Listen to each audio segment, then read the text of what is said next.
1941年12月8日、大日本帝国海軍はアメリカのハワイにある真珠湾を攻撃しました。この攻撃により日本は第二次世界大戦に参戦し、アメリカ、イギリス、オランダといった連合国と戦うことになっていきます。アジア太平洋戦争のきっかけとなったこの戦いは一体どのような戦いだったのでしょう。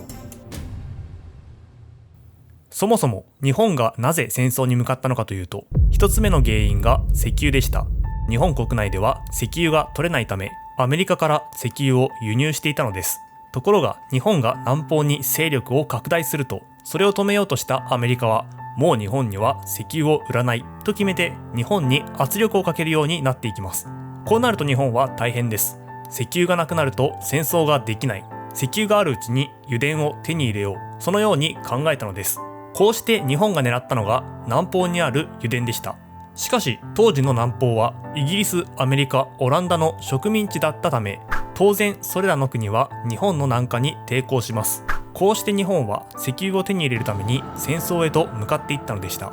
2つ目の原因は日米間の国力差でした。当時の日本とアメリカの間には圧倒的な国力差があり、時が進めば進むほどその差が広がって日本に不利な状況になっていくと予想されていたのです。そうなれば日本は国力差が一番小さいのは今だ。できるだけ早く戦争を始めなければいけないと考えます。こうして日本は減っていく石油の備蓄と広がっていく日米間の国力差から戦争に踏み切る決心をしたのでした。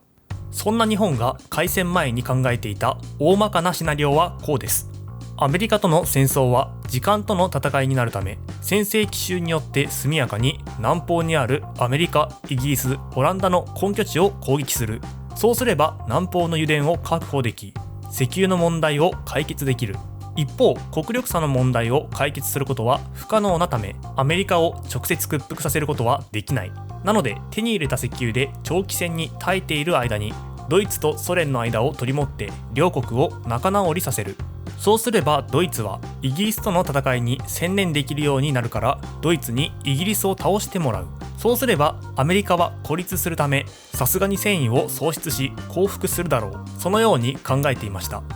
以上のことからも分かる通り、これから始まるアジア太平洋戦争は海を舞台とした戦争でした。そうなるとこの戦争の主役は陸軍ではなく海軍です。当時の連合艦隊司令長官、つまり現場で海軍の戦闘や作戦を指揮する最高責任者は山本五十六。そんな山本五十六はアメリカと戦争になれば勝てないという考えの持ち主だったのですが、現場の最高責任者がそんなことは言ってられません。何かよほど思い切った戦法を取らなければ勝つことはできない。そう考えた山本長官は、開戦して真っ先にハワイのアメリカ艦隊に強力な一撃を加える。そうすれば当分の間アメリカ艦隊は西太平洋に侵攻できなくなる。そしてその後も積極的に相手の痛いところを突き続ける。そうやって戦いの主導権を握るしか勝つ道はないという攻めの考えを持っていました。当初海軍の作戦を考える機関である軍令部はこの考えに反対していましたが、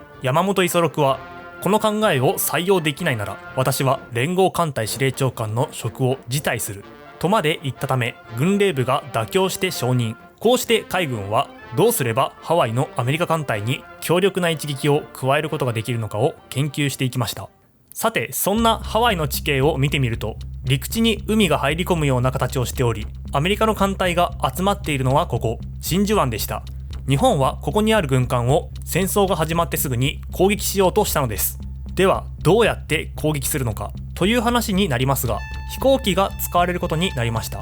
この頃飛行機で船を攻撃する際には主に2種類の爆弾があります。飛行機から船に直接落として爆発するタイプと、飛行機から海に落とした後に海を進んで爆発するタイプです。海を進んで爆発するタイプの爆弾を魚雷というのですが、発射された魚雷は海中に入ると一度約60メートルの深さまで沈んでから浮き上がり、約500メートルを進みながら安全装置を解除していきます。つまり魚雷を使うためにはある程度の深さと広さが必要なのです。ところが真珠湾の水深は約12メートル、広さもそんなにありません。真珠湾で魚雷を使うのは不可能に思えました。しかし研究の結果、魚雷を改良し低空飛行を行えば真珠湾でも魚雷を使うことができる可能性が出てきます。こうして海軍の航空部隊は低空飛行による魚雷の発射訓練を行っていったのです。パイロットたちが集められたのは真珠湾に似た地形をした鹿児島の錦江湾。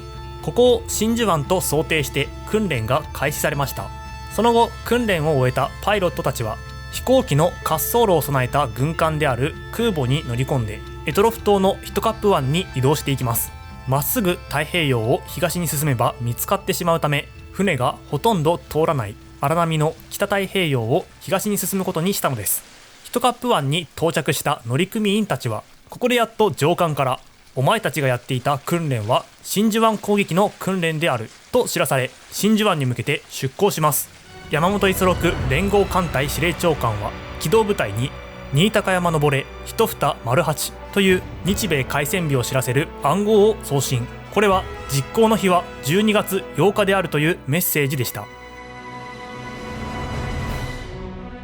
真珠湾の北に到着した日本軍は風上に向けて次々と攻撃隊を発艦させていきます。この日の風は強く、艦は激しく縦揺れを繰り返していましたが、訓練を重ねたパイロットたちは第一次攻撃隊と第二次攻撃隊に分かれて苦もなく発艦を完了。南にあるハワイ真珠湾へと向かっていきます。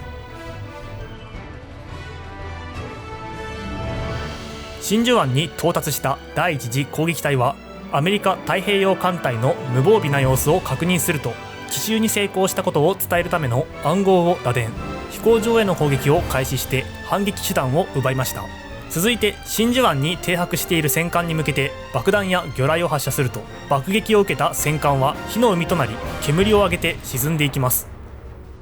アメリカ軍ははじめ味方の演習だろうと思っていましたが、間もなく自分たちが攻撃を受けていることに気づくと慌てて電報を打電。真珠湾に空襲、これは演習ではない。その情報が全ての海軍基地へと発信されます。アメリカ軍が反撃の態勢を整えたところに第二次攻撃隊が突入。対空砲火が日本軍を襲います。アメリカの反撃により第二次攻撃での日本の被害は増え、攻撃目標も限られたものになりましたが、アメリカ軍の混乱と被害はそれにも増して大きなものでした。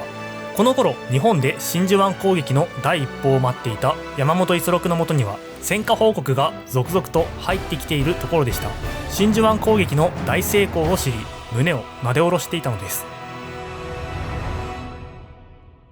ところが山本五十六には一つ気がかりなことがありました。真珠湾攻撃成功の報告に耳を傾けながらも、奇襲前にアメリカに対して開戦の通告をしていただろうなということを気にかけていたのです。しかしそうはなっていませんでした。日本は真珠湾攻撃の30分前にアメリカに開戦を通告する予定でしたが、その翻訳作業が遅れたため真珠湾を攻撃した後にアメリカに通告する形となったのです。一応アメリカはその暗号を解読し、事前に内容を理解していたものの、真珠湾攻撃の計画までは予想できていませんでした。日本は完璧な奇襲を成し遂げたのです。そのような日本の奇襲攻撃はアメリカ国民には卑怯な騙し討ちに見えました。ルーズベルト大統領は議会で演説を行い、参戦反対の孤立主義に閉じこもっていたアメリカ国民の間にリメンバーパールハーバー、真珠湾を忘れるなという大合唱が巻き起こります。こうして日本とアメリカが第二次世界大戦に参戦し、世界規模の戦争が始まったのです。 Yesterday, December 7th, 1941, a date which will live in infamy. The United States of America was suddenly and deliberately attacked by naval and air forces of the Empire of Japan.